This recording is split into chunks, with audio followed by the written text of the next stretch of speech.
첫 번째 이야기, 이등병을 보고 전속력으로 달려온 사단장. 본 이야기는 구독자 중 한 분인 로보듀얼님께서 보내주신 소중한 사연을 실화 98%, 구라이 프로를 적절히 섞어 제작한 영상입니다. 사연 보내주신 로보듀얼님 진심으로 감사드립니다. 소중한 구독자분의 사연이니만큼 무례한 댓글은 지양해 주시길 부탁드립니다. 내 이름은 구독자 1990땡영꾼번이다. 우리 부대는 사단급 부대여서 언덕 위에 부대를 내려다보듯 사단장님의 관사가 있었는데 주말이면 사단장님 혼자 계시는 경우가 많았다. 주말에는 부대가 조용해서 관사에 올라가는 인원은 당번병 혹은 급한 보고를 하는 상황병 정도. 어느 주말 우리는 전투축구를 하고 있었고 어떤 이등병 하나가 사단장님께 용무가 있는지 관사 쪽으로 올라가는 것이 보였다. 그때였다. 갑자기 관사 꼭대기에서 사단장님께서 전속력으로 달려 내려오는 것이 아닌가. 저 이등병이 대체 누구길래 사단장님께서 저렇게 헐레벌떡 내려오실까. 다들 의아한 눈으로 바라봤다. 올라가던 이등병도 사단장님을 발견하고는 깜짝 놀라 사단장님께 큰 소리로 경례. 하지만 사단장님은 경례도 받지 않고 이등병을 그대로 지나친 후 계속 달려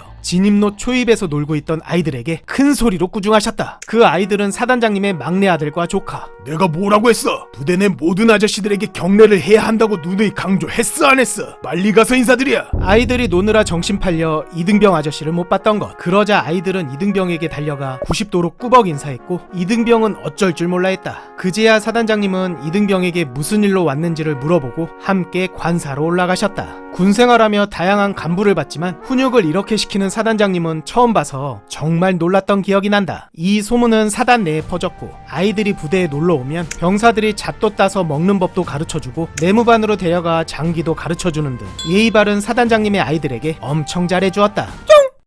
두 번째 이야기, 저녁 한 달 남기고 사단장님 얼굴에 침 튀겨버린 말년병장. 본 이야기는 구독자 중 한 분인 노아님께서 보내주신 소중한 사연을 실화 99%, 구라이 프로를 적절히 섞어 제작한 영상입니다. 사연 보내주신 노아님 진심으로 감사드립니다. 내 이름은 김정훈, 2000땡땡령 군번으로 정훈병으로 복무했다. 정훈병의 주 업무는 정훈 장교님을 따라다니며 열심히 활동사진을 찍어 홈페이지에 업로드하거나 정신교육에 필요한 PPT를 만드는 일이다. 저녁 한 달 정도 앞둔 말년 어느 날 새로 부임하신 사단장님께서 가까운 부대부터 방문하신다는 첩보를 작전과에서 입수. 그 후 간부들이 사단장님의 기습 방문 일자를 미리 파악하고는 우리에게 전파하셨다. 그러자 당연히 대대적인 부대 대청소 정비작전이 펼쳐졌고 나 역시 말년이지만 열심히 거들고 함께 청소했다. 사단장님이 오시는 날 부대를 시찰하시는 사진을 찍어야 했기에 정훈 장교님께서는 이런 큰 행사는 직접 겪어봐야 업무 실력이 느니까 라고 말씀하시며 오늘은 마투임을 데리고 사단장님 촬영을 나가기로 하셨다. 그리고 나가기 전 내게는 정훈과에서 업무를 보고 있다가 사단장님을 모시고 정훈실로 올 테니 노크하면 문을 열어주라는 임무를 주셨다. 원래대로라면 간부님들이 노크하고 그냥 들어오시지만 사단장님은 직접 열어드리는 게 예의라고 하셨다. 중대장님께서도 내게 한 번 더 문 잘 열어드리라고 거듭 강조하셨다. 사단장님 본인만 기습방문으로 알고 있는 오늘 첩보대로 부대에 방문하셨다. 정훈과에서 업무를 보고 있었는데 밖에서 병사 및 간부의 경례 소리가 엄청 크게 들렸다. 아, 드디어 오셨구나. 정훈 장교님과 중대장님께서 신신당부하시는 모습이 머릿속을 스쳐갔고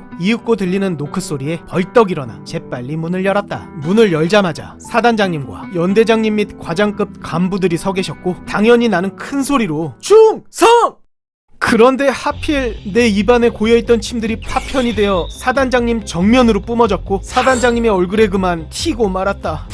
너무 긴장했던 것 같다. 급히 휴지를 챙겨드렸고 얼굴을 닦은 사단장님께서는 어이쿠 괜히 내가 기습 방문했나 보구나 라고 하시며 다른 부서로 이동하셨다. 뒤에 간부님들도 다행히 화내지 않고 웃으며 잘했다 라고 말씀하시곤 사단장님을 따라가셨다. 정훈 장교님은 복잡 미묘한 표정으로 우이씨 잘했다 라고 칭찬 반 비꼬기 반을 섞어 말씀하셨다. 그러고 나서 얼마 안 있다가 사단장님께서 다시 찾아오셨고 이번에는 조심스럽게 경례했다. 사단장님께서는 장난 섞인 어투로 이번에는 안 튀었네 라고 하시며 음료수를 건네주셨다. 오, 병장이네. 몇 호봉이야? 한 달 뒤 저녁입니다. 아, 그래. 군생활하느라 고생 많았고 사회 나가서도 열심히 해라 라고 덕담을 해주신 후 정훈과를 나가셨다. 그렇게 사단장님의 기습방문 일정은 무사히 마무리됐고 사단장님께 실수로 침 튀겼던 사건은 후임들에게 전역하는 날까지 놀림감이 되었다. 이 자식들. 사단장님, 그때 큰 실수를 했음에도 음료수까지 챙겨주시고 따스한 덕담 건네주신 덕분에 지금도 사회생활 잘하고 있습니다. 늘 건강하시고 뜻하시는 모든 일에 좋은 결과가 함께 하시길 바랍니다. 충성!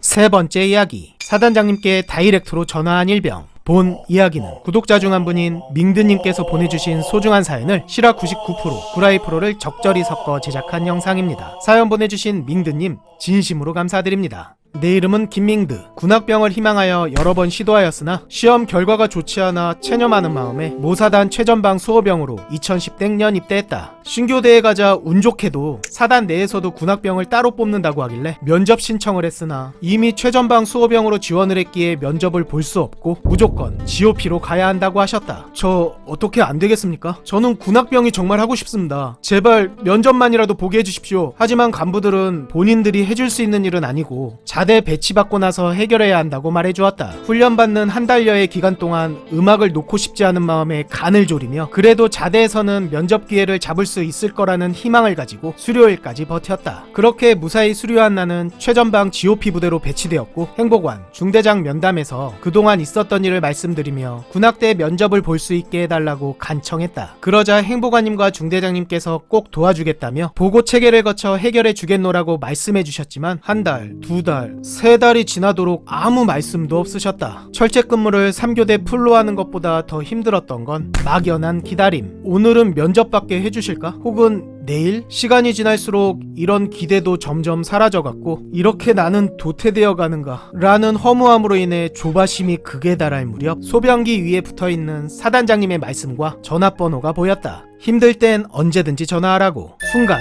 머릿속을 스치던 말이 떠올랐는데 신교대 정신교육 중 사단장님께서 방문하여 훈련병들에게 군생활이 힘들 때 혹은 보직이 안 맞아서 바꾸고 싶거나 또는 전역하고 싶으면 언제든 내게 이 핸드폰 번호로 전화해라 라고 하시며 전원에게 연락처를 배부하셨다.